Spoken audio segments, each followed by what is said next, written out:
चलो, बहुत बहुत धन्यवाद राहुल जी, आपको भी बहुत धन्यवाद। और मैं फर्स्ट टाइम इस लाइव इसमें जुड़ा हुआ हूँ। मैंने जी कभी इस सर। तरह के वेबिनार में आयोजन में भाग नहीं लिया।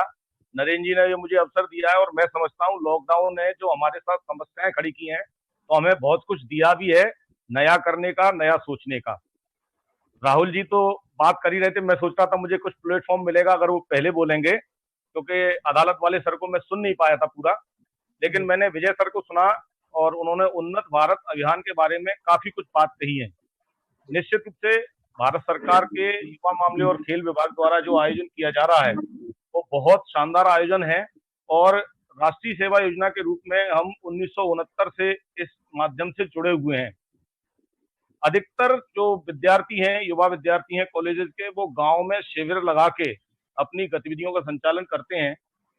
तो उन्नत भारत अभियान की काफी कुछ जो मैं समझ पाया, जो प्लानिंग है, वो प्लानिंग लगभग मिलती जुलती है राष्ट्रीय सेवा योजना से।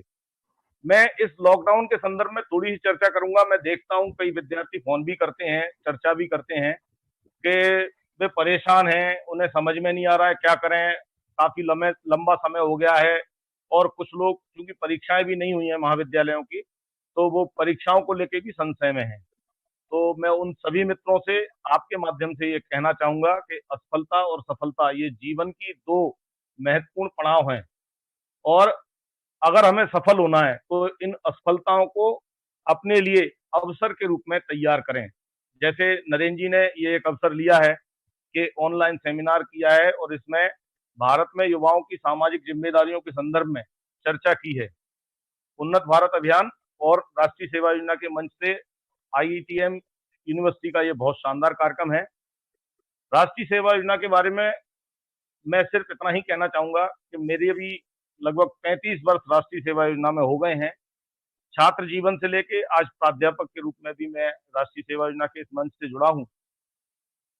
अगर हम इसको एक अवसर बना के इससे जुड़ते हैं, हमारे जो यूथ हैं, अगर राष्ट्रीय सेवा योजना को एक प्लेटफॉर्म के रूप में लेते हैं, तो जीवन में कभी भी असफल नहीं होंगे।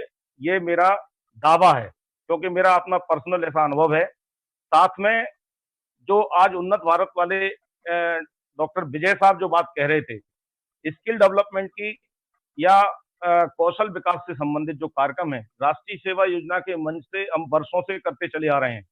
आजकल सरकार राष्ट्रीय सेवा योजना के माध्यम से युवाओं को बहुत सारे अवसर भी उपलब्ध करा रही है। लेकिन उस समय अगर मैं प्राचीन दौर में भी जाऊं, आज से 30 साल पहले जब मैं विद्यार्थी था, उस समय भी राष्ट्रीय सेवा योजना अपने छोटे से संसाधनों में भी काफी कुछ युवाओं को देती थी। चरित्र निर्माण एक बहुत बड़ी चीज है, और उनके व्यक्तित्व के विकास के बारे में, समाज सेवा के माध्यम से व्यक्तित्व का विकास। आज हम देख रहे हैं इस कोरोना संकट में बहुत से लोग मजदूर बाहर से आ रहे हैं, उन्हें खाने की समस्या है या उनको पहुंच नहीं पा रहे हैं। ऐसी स्थिति में राष्ट्रीय सेवा योजना के जो हमारे युवा स्वयं सेवक हैं वो निकल रहे हैं। हमारे यहाँ ग्वालियर जीवाजी यूनिवर्सिटी के माध्यम से बहुत सारे स्वयंसेवक मास्क बना रहे हैं, सैनिटाइजर दे रहे हैं ऐसे लोगों को जो मजदूर हैं। साथ ही साथ बहुत से स्वयंसेवी संगठन राष्ट्रीय सेवा योजना के माध्यम से उन्हें आहार भी दे रहे हैं, भोजन भी दे रहे हैं, सूखा और तैयार किया हुआ। तो ये जो समाज सेवा की भावना है, ये बहुत बड़ी भावना है। वसुधैव कुटुंबकम का जो भाव है, हम इस राष्ट्रीय सेवा योजना में जीते हैं। और जहां तक उन्नत भारत वाले जो विजय साहब बोल रहे थे, तो हमारे यहाँ गीत के माध्यम से ही ये आह्वान बच्चों से किया गया है कि उठें समाज के लिए, उठें जगह स्वराष्ट्र के लिए, जगह स्वयं सजें, वसुंधरा समाज दें। तो वसुंधरा को संवारने के लिए पहले स्वयं तैयार होना पड़ेगा। और हमारे जो आइडियल पुरुष हैं, जो हमारे ताकत देते हैं, वो हैं स्वामी विवेकानंद जी, जो कहते हैं कि हमें समाज के लिए जागृत, अपने को उठित उठित जागृत, पहले उठें और जागृत हों। तो किसके लिए हो? समाज के। यदि समाज विकास करेगा तो प्रत्येक इकाई जो समाज की है, जिसमें हम आप सभी आते हैं, वो अपने आप विकास करेंगे। इसी प्रकार माननीय सुब्बा राव जी का ये गीत मुझे याद आ रहा है, जो हम अपने राष्ट्रीय सेवा योजना के शिविरों में गाया करते थे। करें राष्ट्र निर्माण, बनाए मिट्टी से हम सोना। यदि हम अपनी भूमि में मेहनत करेंगे तो निश्चित रूप से हम सोना तैयार कर सकते हैं। आज हम देख रहे हैं मजदूरों की जो समस्या है, लाखों मजदूर पलायन कर रहे हैं, जो किसी समय गांव से शहर की ओर गए, चमक दमक को देखते हुए परेशान रहे, बहुत सारी समस्याएं उन मजदूरों को रही, लेकिन फिर भी वो शहर की तरफ भागे। यदि वो खेतों में मेहनत करते तो वो ज्यादा अच्छा कमा पाते। मैं आजकल के नए युवाओं से एक और आह्वान करना चाहूंगा इस मंच के माध्यम से कि वे जो खेती कर रहे हैं उस खेती को आधुनिक खेती के माध्यम से थोड़ा परिवर्तित करें, जैविक खाद का उपयोग करें, साथ ही साथ औषधि खेती पर थोड़ा फोकस करें।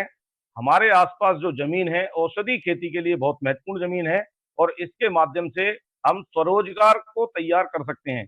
यदि हम प्राचीन भारत में जाएं, जहां हम स्वर्णिम भारत जिसको हम कहते थे, तो उस समय नौकरियां बहुत ज्यादा लोग नहीं करते थे, लेकिन वो अपने स्किल के आधार पर, अपने कौशल के आधार पर वो जो काम करते थे, उन्हीं से भारत डेवलप हुआ और हम आज भी प्राचीन भारत को स्वर्णिम भारत कहते हैं।